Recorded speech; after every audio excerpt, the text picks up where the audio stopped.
আমি আজ প্রমাণ করে দেব যে আমি তোর শুধু ছোট ভাই নয়, আমি একটা মিসাইল আমি একটা। এই কোথায় যাচ্ছিস? জাপানি তেলটা তো মেখে যা। জাপানি তেল? কি ব্যাপার? জাপানি তেল কোথায় পেলো?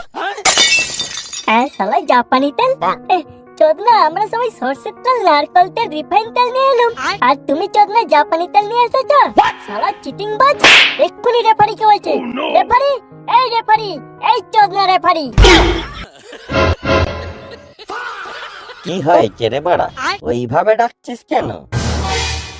এখানে বড় চিটিং বাজি কাজ চলছে, আর তুমি চোদনার চোখে কাটা মারা গুঁজে রেখেছো। কি চিটিংবাজি কাজ হচ্ছে রে? খেলা তো ভালোভাবেই হচ্ছে রে চোদনা। এখানে বড় জাপানি তেল লাগাচ্ছে, আর তুমি কি দেখতে পাচ্ছ না নাকি?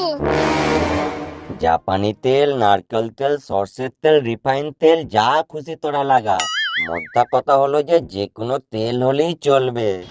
এই তোর ছোট ভাইকে পাঠা, খেলার দেরি হয়ে যাচ্ছে।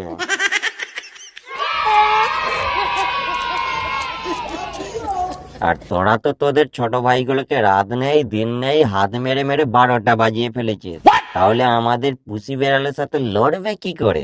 তোরা পুরস্কার জিতবি, পাল পাবি তোরা। কাকা, আমি একদম রেডি আছি। তাহলে দাঁড়িয়ে আছে কেন চোদনা? যাও গিয়ে ভরে দাও তোমার পুরো বডি।